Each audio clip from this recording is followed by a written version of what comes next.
Hey everybody, welcome back. It is week 3 and we are getting started with our weekly walkthrough as usual.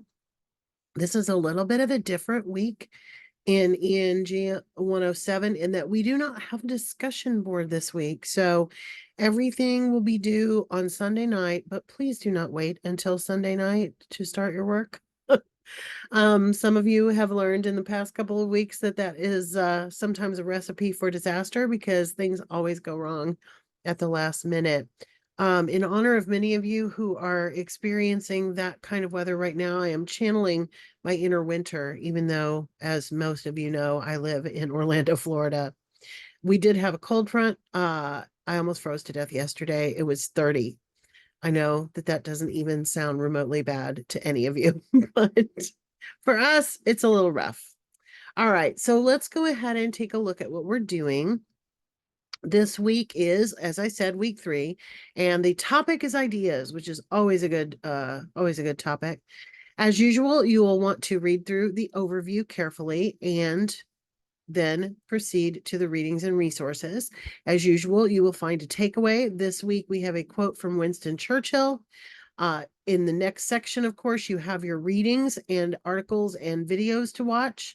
You will have a chapter on academic writing process. This is an important concept to embrace. One of the things that I always like to teach specifically about the writing process is the more time you spend in the planning process, the planning portion of the process, the easier the writing becomes. So as you're thinking about and reading about that, keep an eye on that. We are also focusing on a very important topic this week, which is active reading. Whenever, excuse me, whenever you're reading for college and for things that you need to process, it's really important to embrace active reading strategies. And so you will be reading about those in the Gamble textbook. There are 3 chapters that you're going to read, 1, 2, and 3, easy peasy, which is active reading, determining a purpose, and determining what's important. One of the things we tend to do, and this is not only true for reading, but true for listening to like a lecture, we tend to write down everything. If we write down anything at all, we tend to write down too much. And so these strategies will help you as you are navigating that. The next article is about success. We are focused, of course, on student success, but also college as a means to help you succeed in your life and your career. And so there's an article there from 2010 by Jay. Author's last name is Jay. It's never too late to learn skills to help you succeed. It's always a good thought. And then another one on skills, learn new skills to beat redundancy by L. Stone, which is a good one as well. The next item is going to be the APA template. Now, you guys already got a bit of a head start with that because I provided that to you last week, or my own version of it. But this is the official post version. If you ever lose track of this, it is also located in the APA 7th edition materials, the link to which, of course, is always on the left-hand side of the course. Now, I did hear from a couple of folks this week who are doing most of their work on a phone. And I will tell you that that's fine. You can certainly get a lot of things done on a phone. Blackboard and other systems like Blackboard have done a lot of work to help make things more mobile friendly. But ultimately, I would plan on getting to a real computer or a laptop at least once or twice a week so that you can make sure that you are not missing anything. It's a lot easier to navigate that way. And when it comes time to turn in the actual writing assignment, you will need to use a computer for that. The title page template is in Word format. If you're using 365, you will be able to use it there. You can also get templates from me and samples from me because I usually provide those in the announcements as well. There's also a video explaining how to deconstruct a writing prompt, which is a helpful one, a video on more than one, and on active reading as well. So make sure that you read all of the assigned readings and view all of the assigned videos. Next is, as usual, an interactive exercise. You click on the link and you can complete that.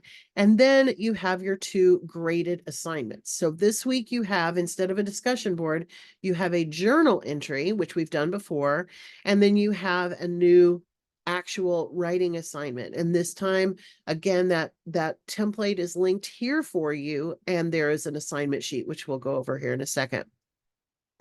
First, let's talk about the journal. Remember, the journal entries need to be 6 or so sentences, and there are specific questions that you will need to answer. In this particular case, do you ever think about audience purpose and tone when at your job or at home?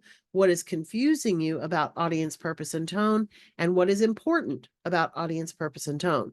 Now, you will not be able to complete that journal until you have done the readings.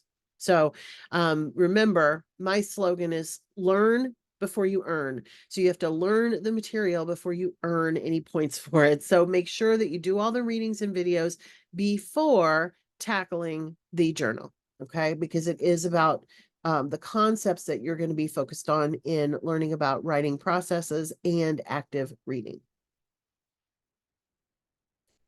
And then we come to the writing assignment. So let's open the assignment sheet. Always open the assignment sheet, even though most of the information that you need is right there in that box. You really want to use the actual assignment sheet because it lays everything out very, very clearly. In this writing activity, you will create a short paragraph that focuses on specific questions related to using rubrics. Now, we've talked a little bit about rubrics before. There's a rubric on this sheet, but this will help you dig into it a little bit more. Throughout this class and your time at Post University, rubrics will be used to explain the important requirements of assignments. By using active reading strategies, reviewing and deconstructing rubrics, you can gain clarity of what is being asked of you when completing an assignment. So your instructions are to take a close look at this rubric lower for this assignment at the end of the document. Write a paragraph, at least 6 sentences, about the most important elements of this specific rubric. Address the following in your paragraph: what stood out to you as you read through the rubric, what was confusing about the rubric, and what would you grade yourself based on the rubric. In this particular instance, you can use the APA template, or if you still have the other one set up and want to use that, that's fine. But I will provide you with another sample for this one. This also does not have any research, so you don't have to submit you won't have a references page. It'll just be the cover page and the paragraph on page 2. So I'm not going to go through the rubric because, of course, going through the rubric is part of your assignment here. But we've talked a little bit about how rubrics work before, which is you have the criteria, you have then the point values. If you didn't do anything, it counts as 0. If you follow some of the directions, few of the directions, 1 to 8 points. If you follow most of the directions, you can earn between 9 and 14 points. And then finally, of course, if you follow all the directions, you are going to get all of the points for that. All right. So what is this going to look like? Let me open a Word document and then I'll share.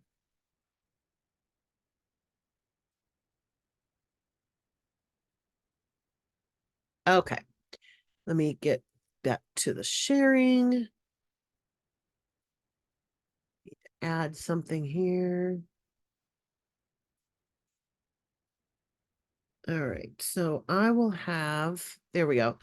So you should be looking right now at a blank Word document, and we are going to have we're going to have a header, which is the page number. So the first thing we want to do then is insert the page number, and it goes at the top in the header, and it goes on the right. Now I'm going to have to change the font of this because the default font is not Times New Roman 12. So I'm going to go back to my home screen, and click on Times New Roman, and now it will match everything else. You can double click out of the header, and then we are going to center the information that goes on the title page. It is also going to be double spaced, so we're going to change to double spacing. And we're going to hit enter a couple of times. We want this to be sort of centered. Now the title gets bolded. Let's call this paragraph on rubrics. You can call it whatever you want. That's what we're doing in this. I do tend to lean towards giving things titles that are specific to what they are and not just like the name of the assignment. But a lot of people will call this Unit 3 writing assignment, which is fine. Next is your name. And let's see, I'm going to use, who do I want to use today? In honor of my lifelong football team's win last night, we will use Taylor's boyfriend. So Travis Kelsey will be our student.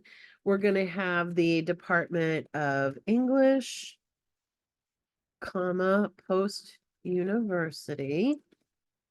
We're going to have ENG107, power of words. We're going to have your instructor's name, which is me. And then we're going to have the date. I'm going to use today's date. You would put the due date on here, but I'm going to use today's date because it's easier for me. All right. Next, we will hit insert again, and we're going to insert a page break. Do not just hit enter until you get to the next page. I know it's tempting to, but if you start now using the computer's own stuff, it's going to make your life a lot easier. We need to repeat the title, and now I forgot what I called it, so I'm just going to copy and paste. And then we're going to go back to the regular margin and unbold. You do want to hit tab so that your paragraph starts a half an inch over.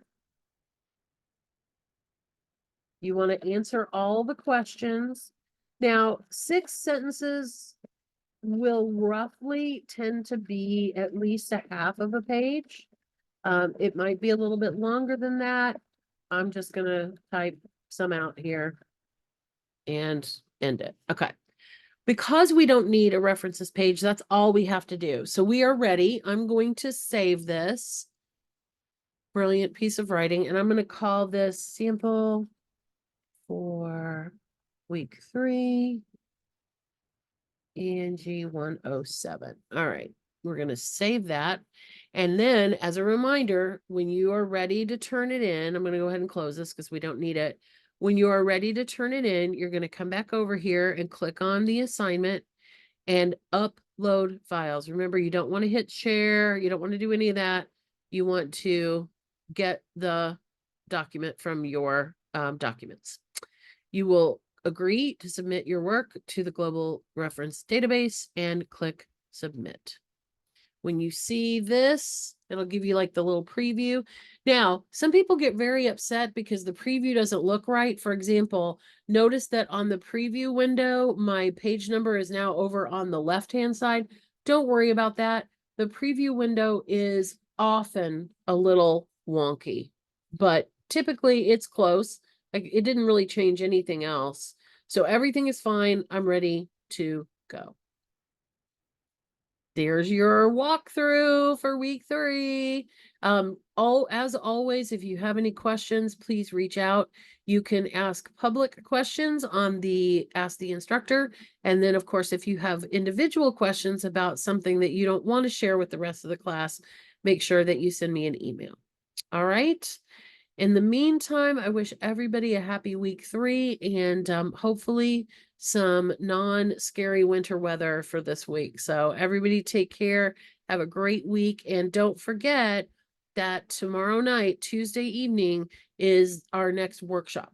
So if you can join us, please do. It's 7 p.m. Eastern.